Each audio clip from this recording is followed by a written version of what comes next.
Welcome back everyone to our second video for manicurists or nail technicians, depending upon what state you're in, has a different title. Okay, again, I'm going to try to speak up. They tell me I don't speak loud enough, so if I sound like I'm yelling, I'm not. If I sound like I'm angry, I kind of am a little bit angry because I'm angry how the state plays games with people's lives, their careers, their finances, their money, their rent, their car payments, their mortgage, their food.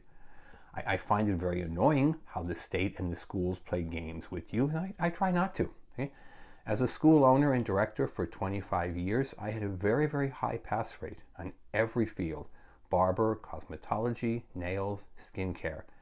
And I would not accept a 50% failure rate from my teachers. Obviously, you're not teaching. Either you're lazy or you're unqualified. You have to go, there's the door, find yourself through it. Okay? But I can't control all the teachers across this country. What I can control is the people who purchase our material. It looks just like this. It has every question and answer in your state. It's very state specific. You can get this material by giving us a call at 760-534-4434 or by visiting our website, www.cosmetologystateboardexam.com. It's very state specific. If you call us on the phone, the telephone personnel will ask you what state. If you order yourself online, the very first question says what state, so you get the material for your state. If you're in California, do you really care what's on the test in West Virginia? Conversely, if you're in West Virginia, you probably don't care what's on the test in California. So get the material for your state. Now, that brings me to another problem. As I said in the prior video, for a number of years, the pass rate was about 80%, with about a 20% failure rate. In the last 6 to maybe 9 months, it suddenly shot up to about a 40% failure rate. You're talking about thousands of students now failing the test.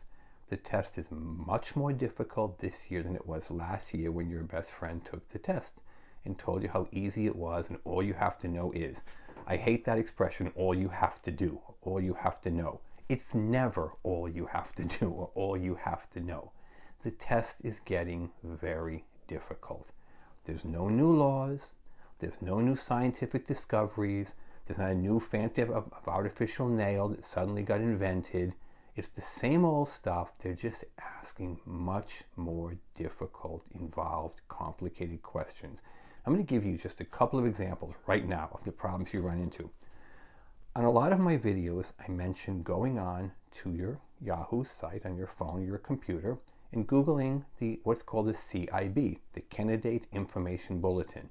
You put in your state, your subject field, barber, cosmetology, nail technology, skincare, Candidate Information Bulletin. And it will pop up and it will give you a breakdown of the test in your state. Not the actual questions, but you'll see what the state thinks is important. What percentage of the questions are about actual hands-on doing it, what percent are laws, what percent are what they call safety and infection control. And what you will see in every state, what is loosely called safety and infection control, is the biggest part. It has nothing to do with actually doing nails. It's the same answers for hair, for skincare. It's very broad. It comes from the federal government for the most part. Safety and infection control. Now here's the problem. I have one that I Googled literally 30 minutes ago. Okay? It is the California Nail Technician Candidate Information Bulletin. Okay?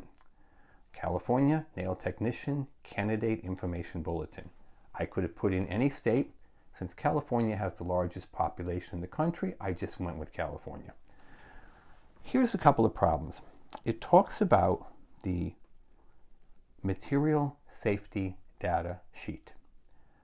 That hasn't been around in 10 years, the material safety data sheet. It talks about universal precautions. Universal precautions haven't been on your test in probably 10 years, but it talks about it. And you know why it talks about these things? If you look very closely at the bottom, it says January 20th, 2010. Most of the people listening to this video were probably in elementary school in 2010. Okay? it's very, very outdated, but it's right there. And unless you look at the very tiny printing at the bottom of the page, you won't realize you're studying something that's decades out of date. Now, the other problem is that some of the testing companies, and I've talked about this a lot, will sell you material on their website. They are not in this industry. PSI is not in the, we'll call it the beauty industry, okay? They are a testing company. They do testing for all kinds of things, real estate, nursing, construction, okay? They are not in this industry. They are writing questions about an industry they are not in. And people call us daily and they say, none of the 4 answer choices were correct. I know the answer and it wasn't even there. Or we hear this one too. I don't even know what the question was. There were words missing from the question. And you know, because I'm old and a lot of free time, my kids are all big, okay? I take a lot of tests. I purchased some of these online tests. And you know what? There are some very odd questions. Like, what is the question here? There's words missing. None of those answers are the correct answer choice. If you want to pass your test, the next time you do it, you get our book. Okay? 760-534-4434, www.cosmetologystateboardexam.com, and walk out with your license the next time. Thank you and good luck.